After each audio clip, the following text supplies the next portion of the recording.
Para a palestra de hoje, teremos como reflexão o tema Jesus e a Atualidade, do livro de Joana de Ângeles, psicografia de Divaldo Franco.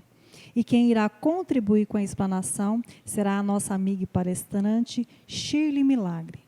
Shirley é nascida em berço espírita, tendo trabalhado com evangelização infantil, posteriormente com a mocidade espírita e atualmente colaborando com os estudos evangélicos doutrinários da Casa Centro Espírita Jesus de Nazaré. É médica pediatra e professora universitária. Portanto, Shirley, seja bem-vinda e uma excelente palestra. Bom, queridos amigos, é um prazer muito grande estar aqui com vocês no dia de hoje, visitando o lar de todos vocês, né? Uma alegria muito grande. E nós pedimos a Jesus e pedimos aos amigos espirituais que possam estar conosco, nos amparando, nos protegendo, nos guiando e, sobretudo, nos inspirando na noite de hoje para que nós possamos estudar juntos mais uma vez. E hoje, a nossa proposta de trabalho com vocês vai ser encontrado no livro de Joana de Ângeles, da sua coleção psicológica, né? Esse aqui que eu estou mostrando a vocês, e foi psicografado por Divaldo Franco. E aqui, Joana de Ângeles vai abordar o papel de Jesus nos vários aspectos que envolvem a vida moderna, né? Então, antes de nós iniciarmos, especificamente as orientações cristãs em cada aspecto da vida moderna, nós precisamos tentar compreender ainda hoje quem é o nosso Mestre Jesus, né? O que ele representa para a humanidade.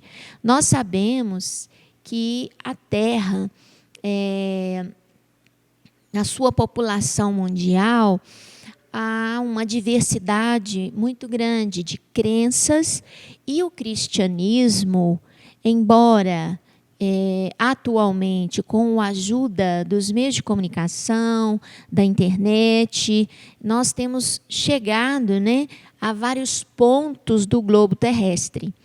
Mas há de se saber que a crença e a religiosidade em cada ponto do globo, ela é bastante diversificada e muitas delas ainda não tiveram a graça de ter o encontro com Jesus, que nós, cristãos, já tivemos esse encontro, seja através das palavras, seja através do aconselhamento, seja através de uma experiência espiritual profunda, reflexões sobre os seus ensinamentos e mesmo através da própria história, né? Na realidade, nós contamos o nosso calendário atual, o calendário cristão, a partir do nascimento de Jesus, né? Tal a importância de Jesus para a humanidade. Mas, apesar de Jesus não ter chegado a todos os pontos da Terra, nós sabemos que os orientais, agora que estão tomando conhecimento das ideias cristãs, nossos companheiros que estão no continente africano, alguns poucos estão tendo contato com a mensagem cristã, mas uma boa parte da Terra já conhece Jesus, né? E Jesus, segundo a doutrina espírita, que vem reforçar o papel do Cristo para a humanidade, ele é o maior e o melhor modelo em termos de espiritualidade, criatura que nós poderíamos chamar de o grande profeta, né? Então, o símbolo maior da espiritualidade que nós temos e que passou pela Terra. Então, Jesus é o nosso maior modelo. E ele próprio nos disse que, se nós o amássemos de fato, nós guardaríamos os seus mandamentos. E os seus mandamentos são, sobretudo, aqueles que representam a vontade divina. Porque Jesus é, na verdade, o espírito responsável por esse planeta Terra, em gerenciar a nossa evolução. É o nosso irmão mais evoluído aqui para nós, deste planeta. É o modelo maior para a humanidade no que se refere à humanização, à vivência, às ações, ao sentimento. Ele é o nosso maior modelo. E é a criatura que esteve aqui na Terra com a mais completa sintonia com o Criador, né? Sobretudo, ele nos ensinou que nós devemos ensinar as coisas profundas e amplas de maneira simples, de acordo com aquele que te ouve, não é? Ele nos deu exemplos inúmeros quando, através de pequenas histórias de fundo moral, que nós denominamos parábolas, nos ensinava conceitos filosóficos, né, altamente discutidos, né, nas universidades, nas rodas de filosofia, que se referem à tolerância, ao perdão, à empatia, à resiliência, né? Tudo isso o Cristo nos trouxe, exemplificou e, sobretudo, nos convidou a seguir com ele a proposta que ele trazia de humanização para os povos da terra naquela época. E que nós, como espíritas, sabemos que estes povos daquela época, na realidade, são os povos de hoje, porque através das inúmeras reencarnações, nós estamos retornando ao planeta Terra, ao planeta Escola, para reaprender aquelas lições que nós tivemos falhas, que nós não nos esforçamos o suficiente para compreendê-las e absorvê-las no nosso dia a dia, através da nossa vida de relação com as outras criaturas. Então, iniciando, Joana de Ângeles fala da postura de Jesus na atualidade em relação aos grandes desafios que nos cercam.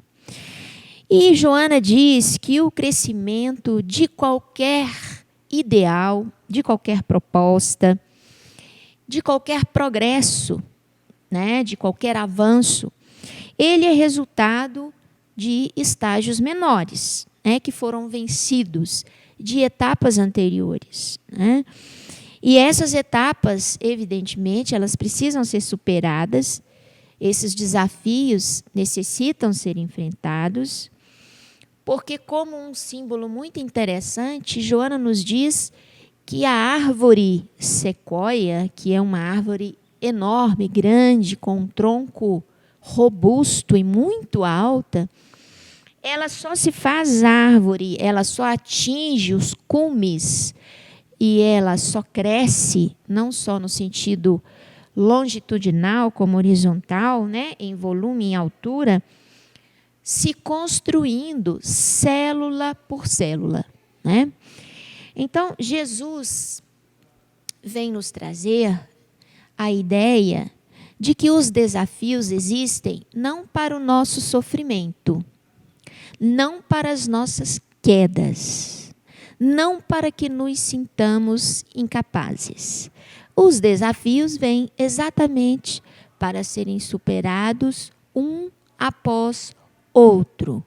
E para que, através de cada desafio superado, nós nos tornemos criaturas diferentes diante desse desafio, né? Conquistando, muitas vezes, um pouco mais de compreensão um pouco mais de empatia, um pouco mais de respeito, né? Nos despojando mais dos nossos pré-conceitos, dos nossos julgamentos, muitas vezes do nosso rigor, para que nos tornemos pessoas suaves, né? Então, Jesus nos convida a vencer os desafios um após o outro. E isso inclui também uma organização de nossa vida. Nós nos perdemos muito em energia, né? Em gasto energético através do pensamento, das ações, querendo resolver várias situações, problema, de uma vez só. E isso, muitas vezes, nos demanda um gasto de energia que não temos e que nos exaure e que nos leva ao adoecimento.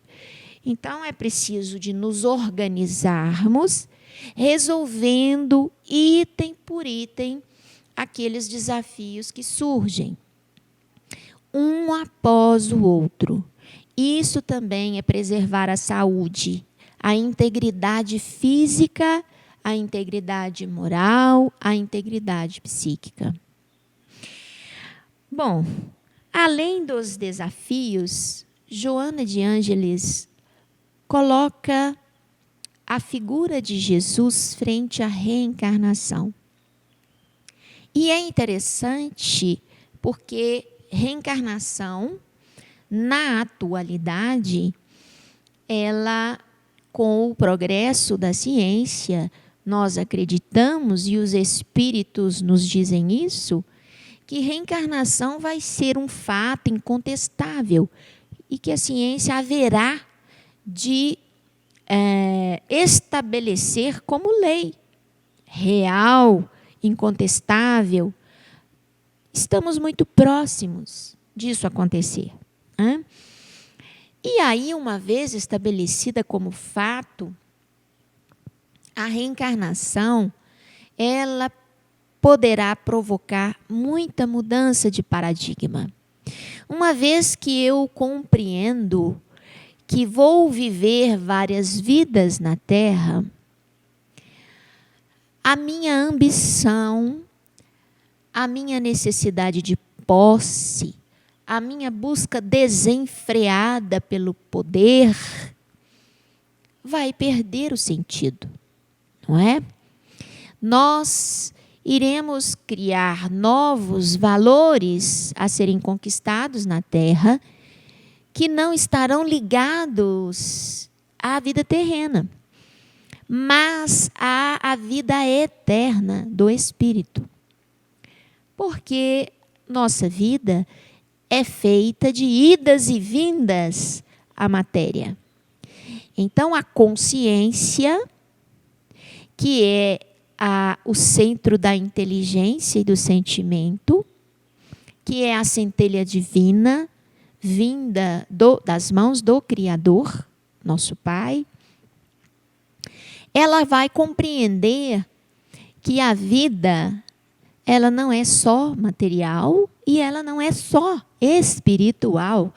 A vida é um ciclo incessante de progresso. E esse ciclo nos dá uma mudança de objetivos. Nos faz buscar um sentido novo para a existência na Terra e fora dela, não é?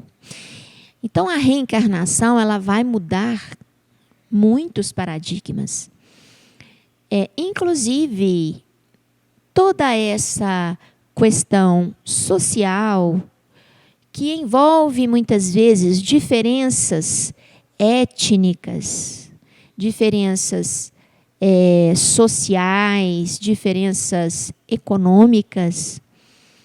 Todas essas diferenças, elas serão vislumbradas de um ponto de vista diferente, não como injustiças, mas como oportunidades.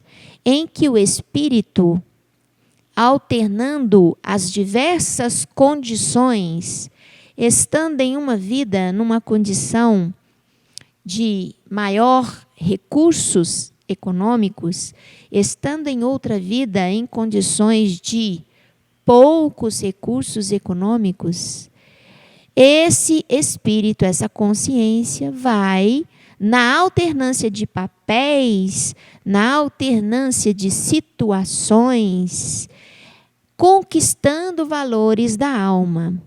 A humildade, a solidariedade, o respeito às diferenças, a empatia, enfim. Nós vamos desenvolvendo o verdadeiro amor através da alternância de papéis aqui na Terra.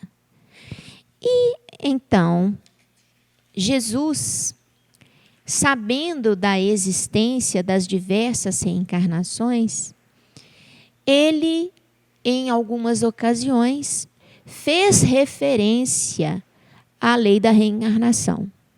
Quando encontra com Nicodemos, Jesus diz: se não puder renascer da água e do Espírito, não pode ver o reino de Deus. Da água, no sentido da matéria, visto que o nosso corpo é mais de 70% água, E do Espírito, no sentido de que nós precisamos conquistar os valores divinos da alma. Todas as virtudes que se encontram relacionadas ao exercício do amor, não é? Então, Jesus apresentou durante a sua estadia na Terra vários exemplos de respeito à lei da reencarnação. Como que isso aconteceu? Ora, Jesus não curou a todos os enfermos. Jesus não levantou a todos que estavam paralíticos. Jesus não curou todos os cegos. Ora, mas por quê? Se ele tinha esse poder, não é? De curar todas as enfermidades.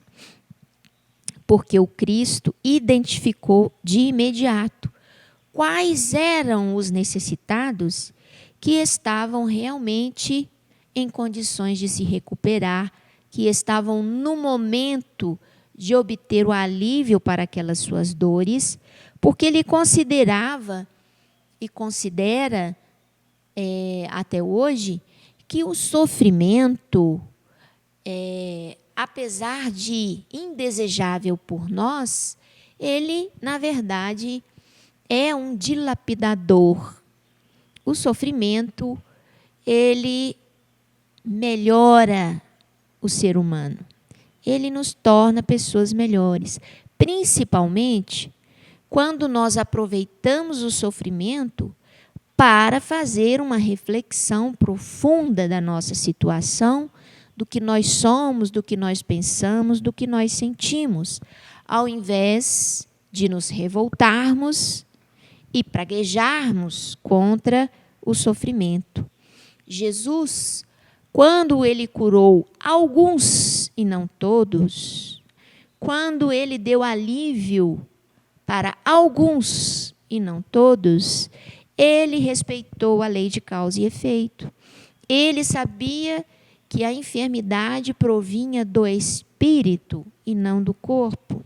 Então, por isso disse Jesus que nós devemos pedir perdão e devemos nos reabilitar diante daquele que nós ofendemos, que nós prejudicamos, porque se nós pedimos o perdão e nos reabilitamos, e isto liberta nossa alma no nosso caminho, ao passo que, se o outro nos perdoa, quando nós pedimos perdão, isso fará bem aos dois, a ambos. A libertação será para os dois.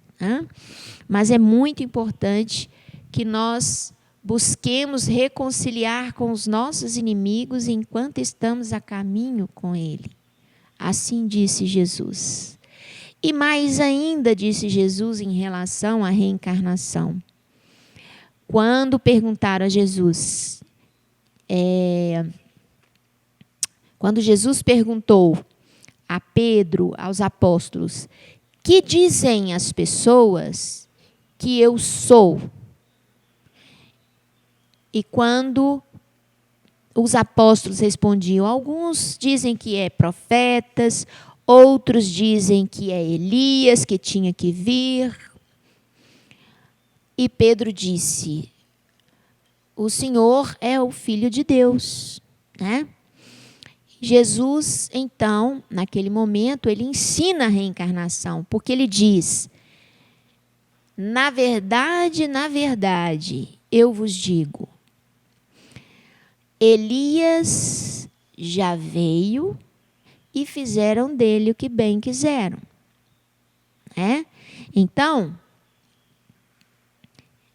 seguindo essa resposta de Jesus no Evangelho, está escrito, e eles entenderam que ele falava de João Batista.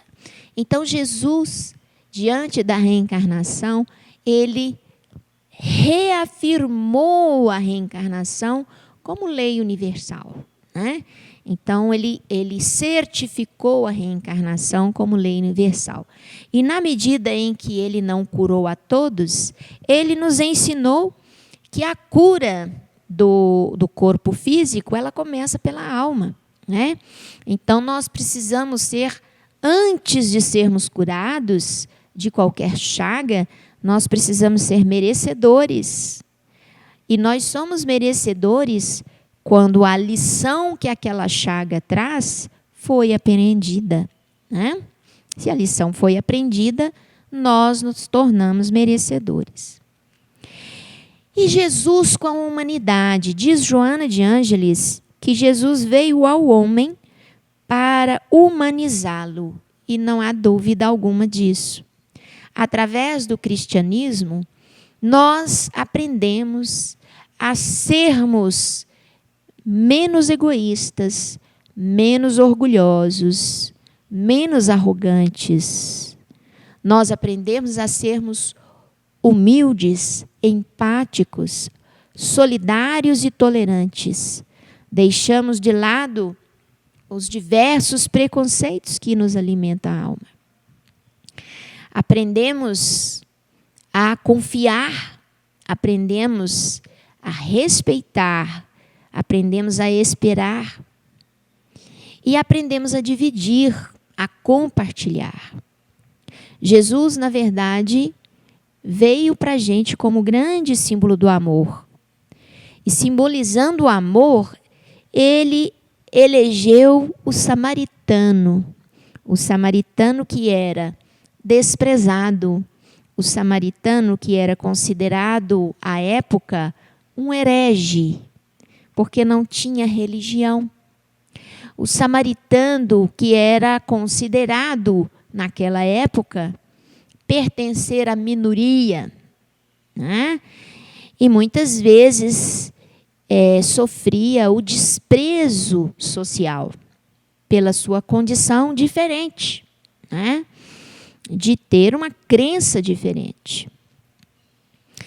E Jesus, sabiamente, querendo nos mostrar que o que vale mais não é a nossa posição social, nem as ideias que adotamos como sendo corretas, como sendo ideias celebradas pela sociedade, como sendo ideias reafirmadas pelos sábios, não é? Querendo tirar, desvestir essa impressão, Jesus coloca o samaritano como aquele que é o exemplo de amor, onde o sacerdote, o levita, passando próximo daquele que estava ao chão e estava machucado, que havia sido assaltado, apenas o samaritano foi a criatura que foi capaz de estender a mão àquele que estava, que havia sido ultrajado, né? E era o símbolo, então, o samaritano, da solidariedade, né? Jesus também trabalhou conosco muita tolerância, né? E ele, dentro da tolerância, ele sempre foi muito severo na educação daqueles que gostam de julgar a conduta alheia. Então, o julgamento pessoal, muitas vezes, não leva em conta as raízes dos problemas que levaram a criatura a determinado comportamento. Então, nós não temos uma visão real do que, de fato, aconteceu com a criatura e, muitas vezes, nós o julgamos e, mais ainda, não só julgamos, nós condenamos, né, a criatura humana. E Jesus deixa bem claro que o condenar, o julgar, isso é um primitivismo moral, né? Nós precisamos reacender a chama da benevolência e da misericórdia, que é a grande regra da lei divina. Ora, e a honra? Né? Como fica a honra do ponto de vista de Jesus? A honra é a coragem que nós temos que ter de eleger aquilo que é melhor. Então, a honra, ela leva a criatura a lutar contra todos os fatores que são hostis, né? Mas de maneira justa, de maneira ordeira e de maneira benévola, né? Não com a agressividade que muitas vezes nos envolve. E por último, nós gostaríamos de trazer também Jesus e a alegria, tá? Porque a gente acha que para ser cristão nós precisamos ser constrictos e tristes. Quando Jesus diz, bem-aventurados os aflitos, né? Porque deles serão o reino dos céus, ele não está dizendo que nós devemos ser aflitos, nem que devemos ser tristes, né? A nostalgia deprimente nos aliena, nos consome e é uma adversária cruel, diz Joana de Ângeles. Então, nós precisamos ampliar o nosso estado de alegria, principalmente nesse momento que nós estamos vivendo essa pandemia, né? Então, vamos, como Joana diz, rasgar a mortalha das sombras e semear a fraternidade, né? E para isso nós precisamos ter um encontro conosco mesmo, devemos olhar no nosso espelho da alma e sorrir para o que somos, entendendo as nossas fraquezas, tendo ideia da dimensão dos nossos problemas e muitas vezes sorrir para eles, não é? Sermos empáticos até com as nossas dificuldades e termos certeza que no momento em que nós conhecemos a nós mesmos e as nossas dificuldades, nós partimos em busca de uma modificação dessa realidade interna e ela irá se expressar no mundo como Jesus pediu para cada um de nós. Que nós não sejamos os sepulcros caiados por fora, cheios de podridões por dentro, né? Ao contrário, que sejamos o sal da terra, porque esse é o que veio para dar sabor à vida. Bom, queridos amigos, nós vamos encerrar, né, a nossa tarefa de hoje por aqui, essa reflexão, agradecendo a presença de vocês e, sobretudo, o carinho de nos receber em seus lares. Que Jesus nos abençoe sempre.